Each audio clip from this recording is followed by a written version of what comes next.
Hello, this is Joe Peters from MomFit with Joe Peters. Welcome to the Spanglish World Network and the Herd Network at Singo TV channels 250 and 251. Please remember to download both the Singo TV apps on the respective App Store and iOS and Android devices. While you are downloading the app, make sure that you rate it and leave a comment. The app is free. Singo TV is also available on Google Chromecast, Amazon Fire, Fire TV Stick, Roku, and Roku Stick in all smart TVs since 2016. We are up for a treat. I know that every week I have a guest, I tell you this, but Angie is one of the most kind, loving, Mm. wonderful people that I know. I have the honor to meet her in 2018, I think, Angie. Yeah. And I completely fall in love with her because she is the proof of what resilience and powerful female powerful and goddess energy is when what she's been going through in her life, and she's here with us because she is taking that to the next level, and she, like me, decide why wait too long and then fix the issues with the adults like I did with the health. Why I wait until fixing the issues of health and relationship with food with adults? Let's gonna work with kids and pregnant moms. And Angie did the Mhm. same. She was like, why we wait until we are adults to figure out some of that trauma and things that happen? And she's dedicating the last several years of her life into creating a beautiful series of books to help children to become resilient. And that's what we're going to talk now. We're going to talk about her wisdom and her experience into how you can help as a mom to be, to your child to grow in an environment where they can learn to be resilient, or they can learn how to handle all the things that are happening here. Angie, thank you so much for coming. Oh, Thank you so thank much for being you. here.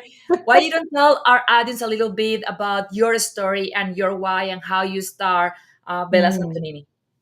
Okay, so my why is because I made choices in my life that ended up causing me pain. I was born in a family that my father was a severe alcoholic. I would call him a raging alcoholic.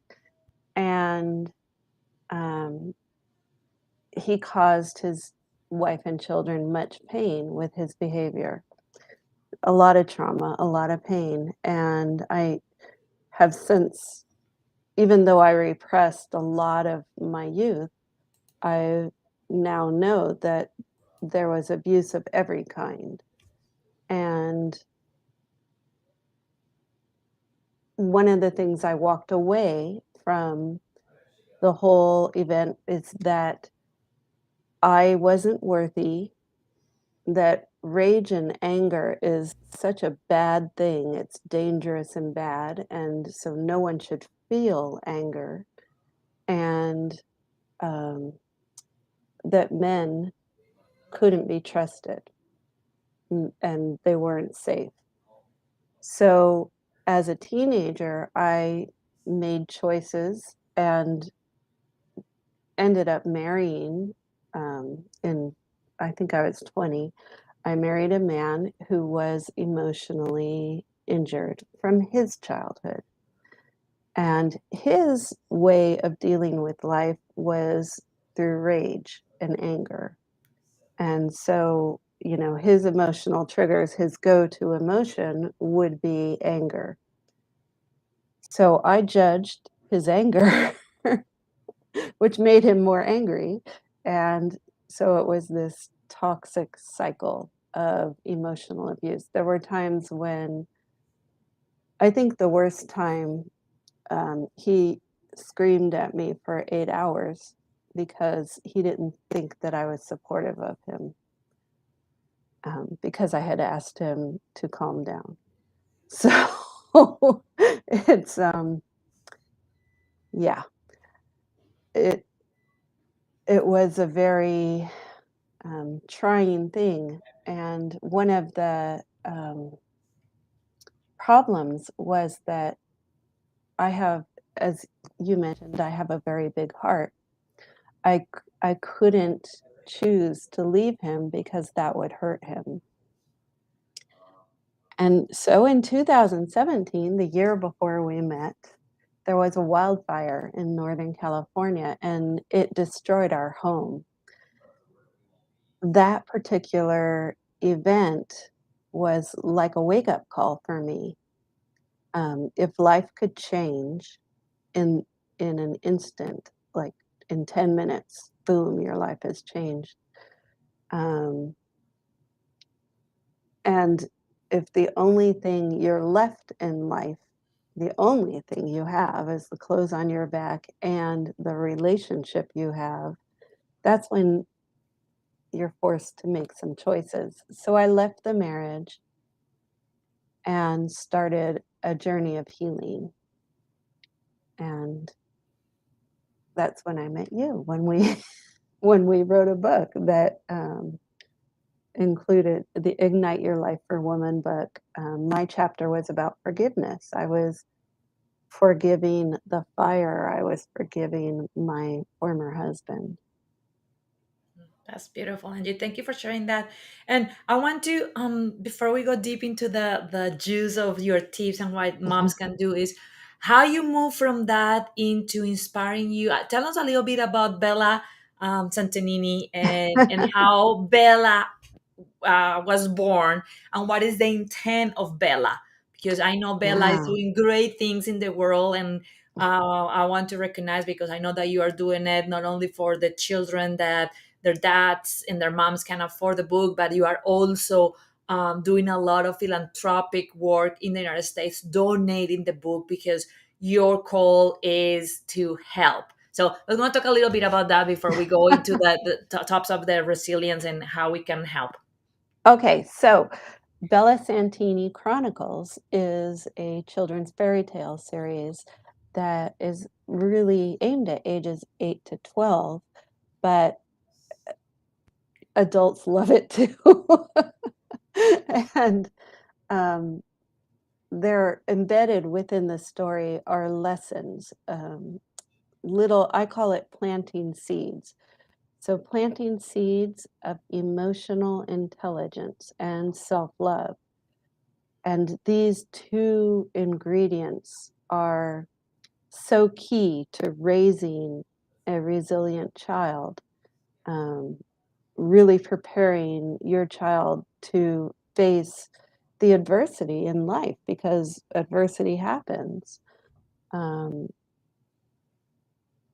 yeah, that's what it's all about. Okay. And now that you're talking about that, I know that there is a lot of confusion when we talk about these big words. So why you don't share with my mamas, with the mamas that are watching us a lot around the world, in your experience, in your work, what it means to raise a resilient children, and what it means to Yeah. have emotional intelligence. So with emotional intelligence, you have the tools and techniques and understanding that you can be responsive rather than reactive. So when you are triggered, you can recognize that there is something inside you that is reactive to what is happening, and you take ownership of that. It is my reaction. This is me. And so there's some energy within me that I need to work on so that I am not reactive to this behavior.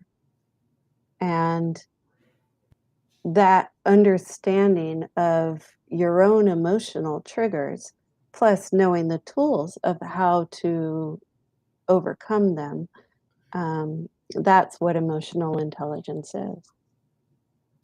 And what about resilience? When we are And talking about, resilience, well, when you have those tools, you understand that everything in life that comes at you is something there for you to gain some understanding, some wisdom. There's always a gift in everything. And, some people might like, oh my gosh, no, my house burns down. There's no gift in that.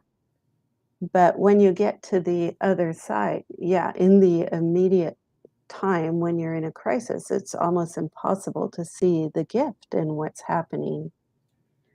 But as you get away from it, when you understand your emotions and have those tools, you're able to accept it as something that happened and just move forward, and that is what resilience is.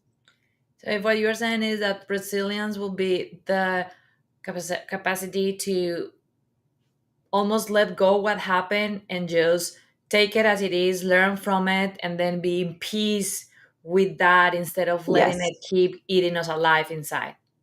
absolutely, yeah, and it's a release of the emotions that are surrounding the event, because what happens, um, let's take a wildfire that destroys everything. Um, you think, "Why me?" You think, "Oh my gosh, my neighbor's house didn't get burned, and every house from mine to the end of the block did. Why are they special?" And your mind starts making up all these stories about what's happening. Um, when you're pointing the finger and blame, like the government did this because they didn't make sure that the energy company um, maintained their lines, and the line fell and it started a fire and 5,000 homes burned. It's when you're in blame, you are the victim. And when you're the victim, you have no power. You have no ability to create change. So when you can say, look, this happened, it sucks, but it's not about me. It's not a personal, um, nobody chose me for this. It just happened. And so it's not personal. And now I have to decide, what I'm gonna do with my life from here. Yeah. It's And I think almost that, like a clean slate.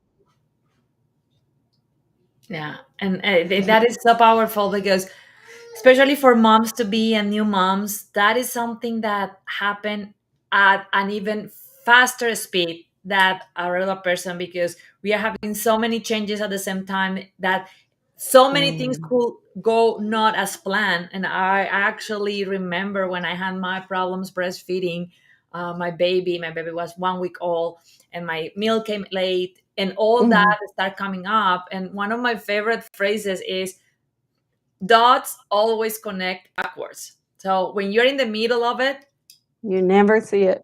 you never see it, you don't understand. You are just sometimes feel of anger and frustration and sorrow and sadness.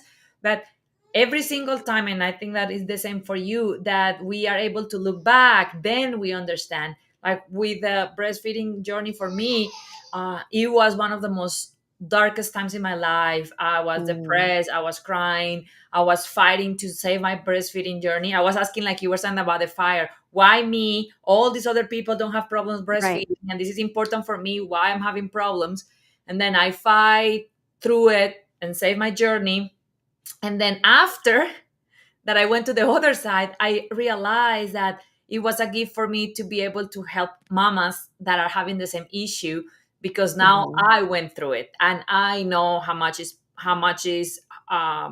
hard it is, how much pain they have. So I love how you put that is part of just realizing and observing that the reaction and then learning from it.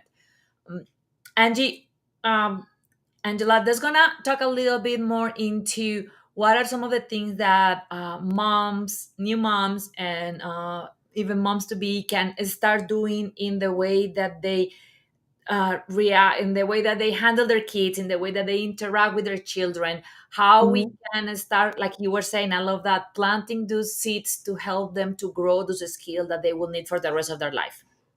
Yeah, so one of the things that is really important is to allow your child to be who they are because, you know, Joanna and I and many people in our generation grew up at a time when our parents had ideas about who we should be.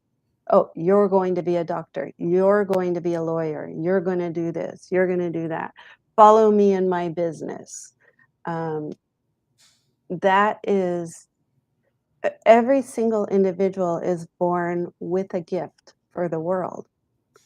And when we try and force them into our idea of how they can be a success, then they are not allowed to express their own gift.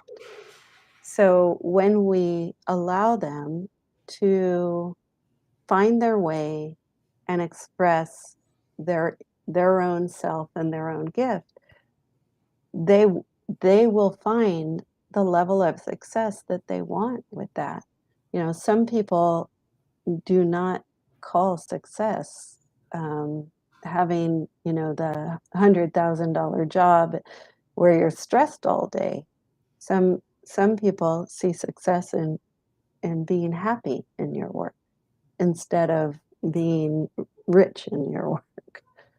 So that's that's one thing that I would love to see parents start embracing. Um, And how we can do that, like how, like if a child is sharing maybe ideas or things that we are not very comfortable, because this is the part where we start even starting even peeling the onion, because I think that is not only, it's not only profession, it's not only our child saying, oh, I want to be an artist. I remember, for example, my parents, artists or musician, they were like, you're going to starve to death. Those are not right. careers. So but it's not only profession, but it's also things like, I don't know if you watched this video this week, but it broke my heart because it was a video of this little boy in a dress room with a beautiful, colorful kind of a dress with a tutu.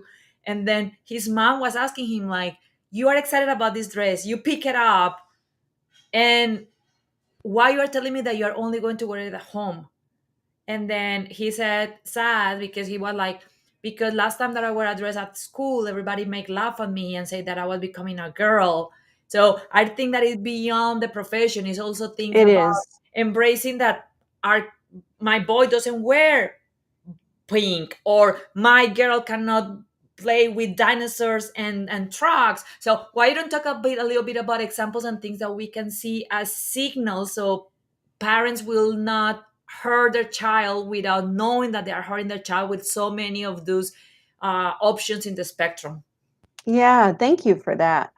Um, one of the things that I'm very much against is labels. So, when you said the word spectrum, which made me think of the autism spectrum and how that is a label, and every label limits and boxes the child.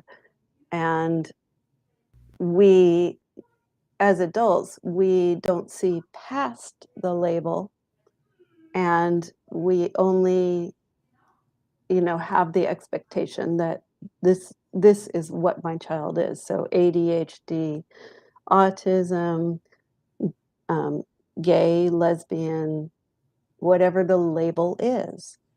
And everybody is so much more than whatever label we can put on them. When we just let go of our expectations and allow things to flow. So, if I was the mom of that little boy, I would be so sad because he was expressing his love of color, his love of finery, and yet he is labeled at school for that. And he's very blessed to have a mom who sees him and allows him to be who he is at home. And I think it's it's hard, and what that particular mom can say to her son is, "Hey, there are a lot of people who have grown up with ideas of what's right and what's wrong, and it doesn't make them right or wrong, but they are carrying judgment. And, the ultimate world will be where we can all love unconditionally." And so I would tell my son to just send love to those people. Because when we are in opposition to something, we are adding to the energy of that thing. So when we are in opposition, let's talk about a schoolyard bully, and we don't like that person because he's mean and he does this and he does that. First off, we're blaming, so we are the victim and we have no power to change it. But beyond that, hurt people are the ones who hurt people. And so this bully is expressing the things he learned. Um, he's trying to create control because he lives in chaos. And when we respond with love, we give him the opportunity to choose love. And so that whole, I think Mother Teresa said, "I will never go to an anti war rally, but I'll go to every peace rally. She will not be against, but she will be for." And I can see the wisdom in that. Absolutely.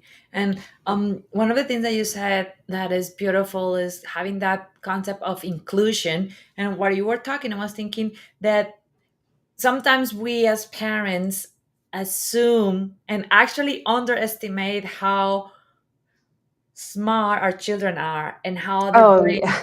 are just absorbing and sponging. So I was actually thinking and how we as parents, even from the time that we are pregnant or the baby's very tiny, how we can give them the options and the variety. So it's something that they actually understand and see. Kelly saying that she loved that quote from Mother Teresa. Yes, I love it too, Kelly. And so it was like, for example, my child had dinosaurs and cars, but my child also have pink unicorns, and it's and actually funny enough, uh, his pink unicorn is one of his favorite toys. And Mhm. instead of since the beginning, they're like, oh no, that's a girl's toy. It's like there is something that he likes about that toy that I'm embracing as a mom. So why you don't share with Mm, us a couple of those things that we as moms can do to actually not only like you are saying, I love that concept of not being reactive and wait until the situation happens, but how we can be proactive in allowing them to see that world of possibilities and feel that whatever possibility of those they choose is safe, and that we have their back, right. and that we are working on a safe container, even if unfortunately in some cases the world is not a safe container yet. At least we can tell them that we as their parents are fighting and behind their back on creating the safest environment for them. I would say, one response I would have is that the children today are basically every single one of them is an old soul, and they're bringing huge amounts of wisdom. They still are growing up and learning in, this human environment and learning the rules of society and how things are. But these children are gonna be the ones who change the world. And it's our role as their parents to give them the self-esteem. I call it self-love, and the emotional intelligence so that they aren't triggered by the things that happen, so that they can look through the eyes of compassion to see the emotions, the hurt driving some of the behavior in the world, and that they have this strong base of knowing that they are magic. Their magic is love, and they are a gift to the world. And so, from a parental perspective, I think just telling your child over and over again that there are endless possibilities, that, yeah, it may look scary out there right now, but your generation is going to change this, and it's going to really, um, really be a different world when they're adults. So just planting that seed in your child will help them, first embrace the idea that I have value, and also understand that it is through love and compassion that we will actually change the world. I love that. And actually, Kelly's also sharing that self love, self worth, and that unfortunately a lot of children don't have good self worth nowadays. So, and Angela, in your experience and through Bella, what are some of the tools and what are some of the things that both parents and children can use to actually get that self love and self worth strong and make sure that is something that come from inward, not Mhm. outward? Because I think that that is one of the biggest challenge that unfortunately society we are combining Always looking. and linking my self worth, my self love depends on external factors, on what others think about me, on what others say about me. So how we can switch that and help our family, our children, our babies, our kids to actually practice that self-worth and self-love from an inward perspective, how we can help them to cultivate that seed like you were saying before. Yeah, one of the elements of the Bella Santini books is a child's promise to the parent and a parent's promise to the child. And this is something I was inspired to write. The parent is promising that I will love you unconditionally. I will honor your feelings. I will let you experience your feelings because,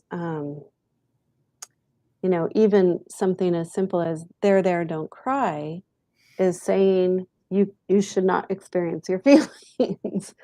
And we are here. One of it's actually a gift that humanity has, the ability to experience feelings. So um, it would be good for us to let go of the good feeling, bad feeling thing. Just understand that feelings are only emotion, they're only information. And then having this this one tool that allows you to experience your feelings without getting your mind involved in like how unfair it is. So to feel your feelings from a space of neutrality as a witness, you notice your feelings. So how am I feeling right now? You scan your body, you pay attention to where is their tightness, where is their clenching, does it feel like there's this black ball of prickly stuff in your stomach, or is it in your throat, or just where is it? And then you name the feeling, and you don't say I am sad, you say I am feeling sad, because anytime any words you say after I am, you're claiming that for you. You're making it who you are. I am feeling sad. And then you allow it for a minute or two. You just say, okay, I'm feeling sad. It's okay for me to feel this way. In about 90 to 120 seconds, the energy, the biochemistry of that feeling has now left you. The reason why we end up holding on to feelings is because our mind gets involved, and our mind will start thinking, he did that to me. It's not fair. I shouldn't have to feel this way. I don't want to feel this way. Whatever our mind is saying, by making our focused attention on the feeling itself, we are disconnecting our mind from it. And then as we notice the feeling and we let it flow, that in a minute or two is the end of it. I love that, and we will answer Kelly's question. She's asking which of your book series you recommend to start with. Her grandson is 2, and his parents read to him. So we are going to talk about that. And before we go into that, one of the things that is very important. I want everybody to realize what Angela said. Angie said, she said, and this is, I was guilty. I raised my hand. That desire of avoid our children to experience the feelings that we consider bad. So like yeah, okay, it's okay, it's okay, it's okay, don't cry, you are okay. Actually, there was a memory of a child psychologist that I was hearing, and she was saying that she was in the doctor, and the doctor put a vaccine in the baby, and a 9-month-old baby, and the baby started crying, and then she was like, It's okay, it's okay, don't cry, it's okay." And then the doctor looked at her and said, like, "No, it's not okay. He probably is hurt. I Right. put a needle in his arm, so actually it's not okay." So that mindset for us as new moms to start thinking that, and start thinking on how we talk. And one story from me is my baby had very strong feelings about the car seat in the car, very strong feelings. Uh-oh. And then at the beginning I was very triggered. I was like trying to convince him to not cry, to distract himself. And now what I'm doing is what you are teaching is, be there, hold the space, and say, I know you don't want to be here. I know this is hard. I Mm. know you are upset. I hear you crying. And I need you to stay safe. And we are in the car. But then I am starting to be able to hold a space for him to actually understand that it's okay. I love your idea of not label good emotions, bad emotions, because that triggers so many things, even from the relationship with food after, of Oh, yes. tapping the bad emotions with food. So I love the idea that you said of let it flow. And I love the tip that you said, and I want all of you mamas to read this down and try it out. If you allow any feeling to go through your body without getting reasons, and start putting your mind working into the feeling, Angela is saying that it will only last 90 seconds to 2 minutes. How many of us could handle that for us, our children? Well, and what I would say that, um, there are some really heavy feelings. Grief, when you lose someone, is probably one of the heaviest feelings. And it's this is a journey, a process, because you will feel, name, allow the feeling, and it'll flow. And then maybe a half an hour later, it'll revisit you. You feel, name, allow, let it flow. You keep doing it. And eventually the energy of that feeling can become less. Your emotional triggers become less because you've now worked out some of that energy by just allowing the feelings to flow. Absolutely. Thank you for doing that clarification. It's not that it's 2 minutes and then And it's gone. and then That it's done. you preparing, and that is the same with babies. Like, Like they will cry and they will share how they feel. That's gonna answer our audience and Kelly on which of your books you think that will be the first one to start with, and Yeah. how they, even at 2 year old, you can start reading and putting some of that information in their heads.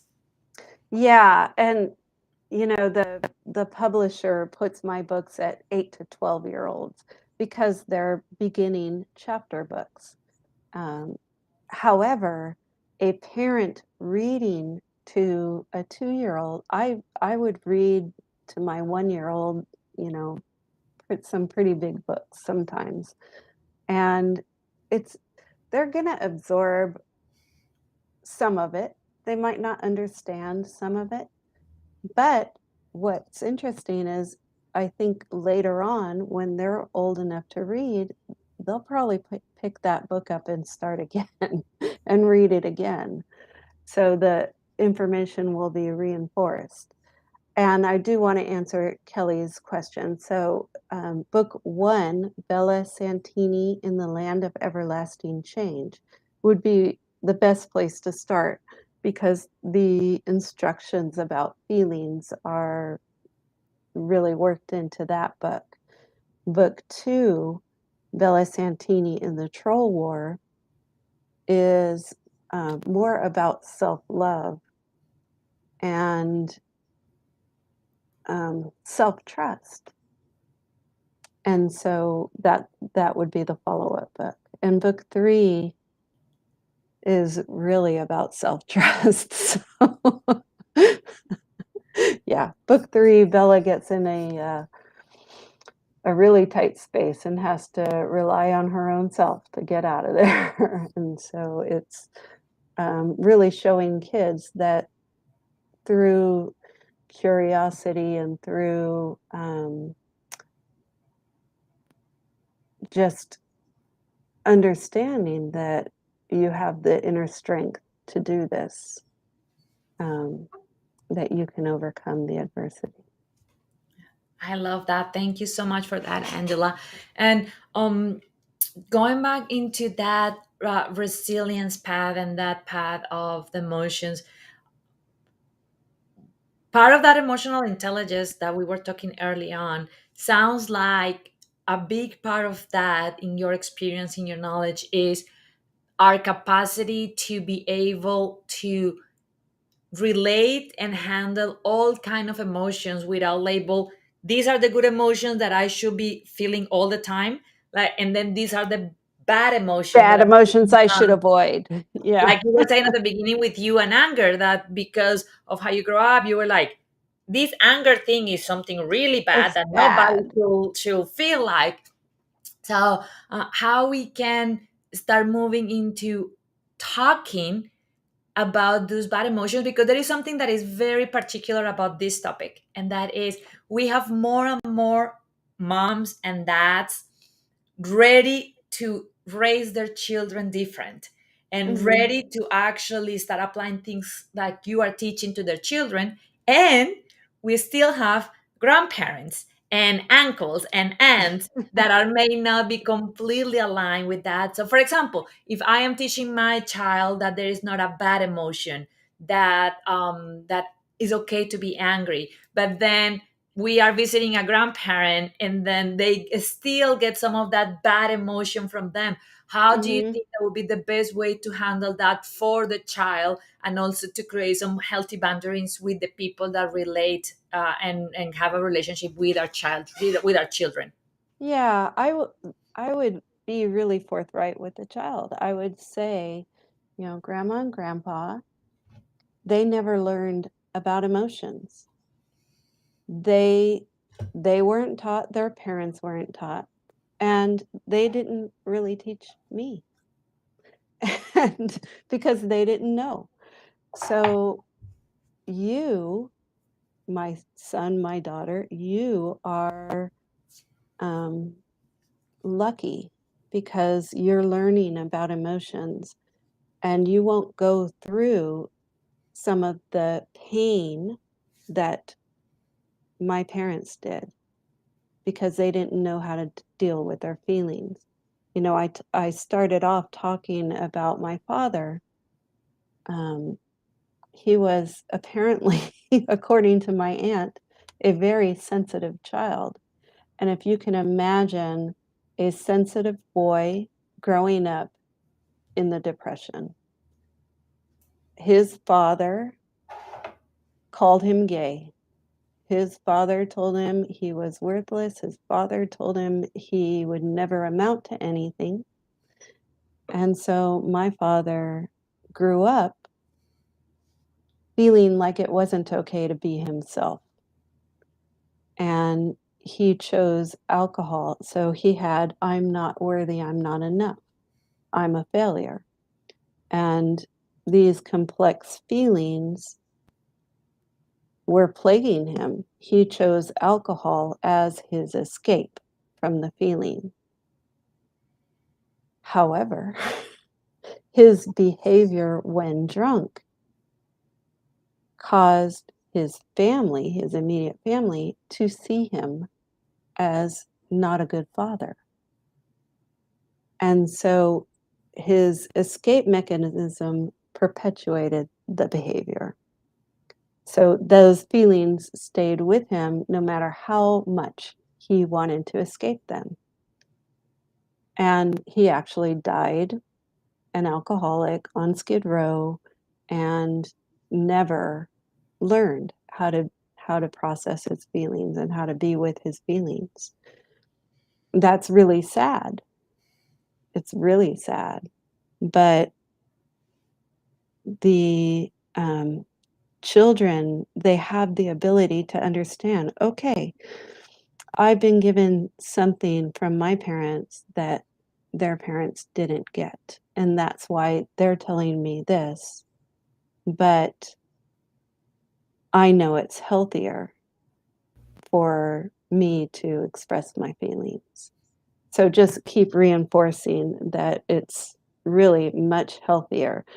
When we think of painful feelings and the escape of painful feelings, there's alcoholism, there's substance abuse, there's overeating, there's anorexism, there's all these behaviors that people adopt in order to escape their feelings.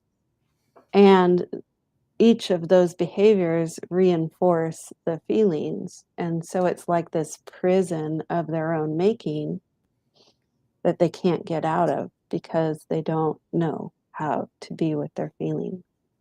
And two things that I think that are fantastic on what you said is that part of the hamster wheel, that as more Yeah. we try to hide from them, as more they chase us, because as we try to hide we actually perpetuate that feeling, because what we do from that pain hurting position bring that we hate and that we Yes. are afraid or that we are not proud of. So that is beautiful and so important for all of you mamas to know. Then the other one is that I want to share, and is the power. And I agree with Kelly what I was saying about the sound of our voice is very powerful. Yeah. Your voice as a mom, as a dad. Remember, when the babies are born, they don't see very good. So the main two senses that they have are hearing and smell. So because of that, the voice of your parents had a very strong power in your subconscious. So reading Bella Santini books to them even early on. One of the things that I started doing with my son was start giving him love affirmations when I'm breastfeeding Mm, at night and he's already starting to snooze, that I know that his subconscious is completely open because he's going down into deep sleep. mhm. I start telling him, you are loved. Like you were Oh. saying in your contract, your mommy will love you unconditionally. You are brave, you are creative, you are kind. And for 5 or 6 minutes, I just shower him with That's some of beautiful. these things that I want him to grow up feeling and understanding and believing. And that is something that we all can start doing. And is how many times, how often you stop and tell your baby, your child, your 6 month old, your 1 year old, your 5 year old, your 10-year old, You are creative. 15-year-old. Yeah. Yeah, your love. I'm proud of you. Thank you for being in my life. You are You are a worthy. gift. Yeah. You are a gift. Because one of the things that I love that you said, and I want to go back to that, is the contract. And imagine all of you mamas, if you make that exercise, if you get the book and read a little deeper into that contract, and you decide to do that contract with your child. And then Mm. how beautiful it is that you do that contract with your child as soon as your child is born. And then Mhm. as your child start growing up and getting more conscious, you share, hey, I make this contract with you the day that you were born. And that is that I'm going to love you unconditionally, that I'm going to be here holding a space for you to be free to experience all the emotions that you need to experience. How much that will change how our children are feeling, how they are feeling, how they are growing, how they are feeling confident in a world that the reality is it can be scary sometimes. Our children are well, and I do wanna say that there's one other piece of that promise where the parent is saying, "I will love you when you're mad. I will love you when you're sad. I will love you no matter which emotion. You are lovable." And that is really key for kids to understand that them being themselves in their emotions and in many other ways, but just them being themselves, they are lovable, period. Ah, That's Yeah. that's beautiful. I think one of the things that my baby's a very alert, creative baby. I think that he got a very weird mix between the Colombian and me and my husband. My baby doesn't sleep much. My baby requires a very few level of sleep, and that is something that I start doing because I start finding that I was tired at the end of the day. I want him to fall asleep. And then he Mhm. didn't want to fall asleep. And he was crying and I was triggering. And I find myself judging and getting upset with him. And then I feel guilty about it as a mom. And I was like, he's so tiny and I'm here projecting. So then I start doing what you said and what I learned from you. And it's like, mommy love you even if you don't want to sleep.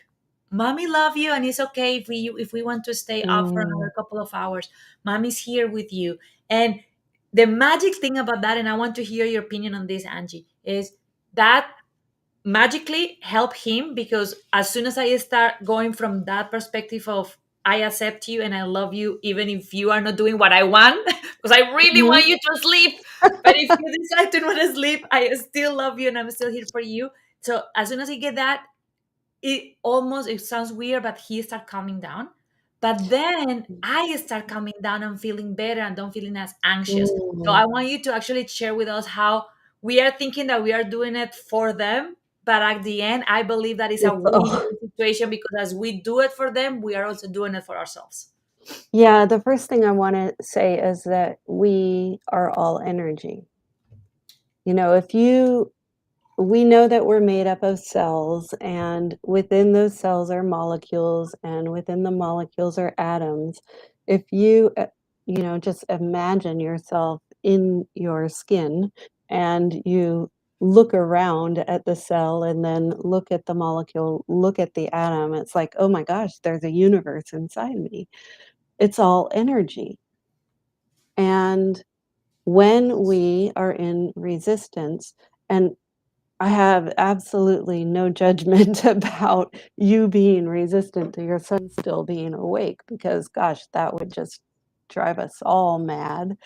But um, that energy of your resistance is actually touching your son, and that's building more within him.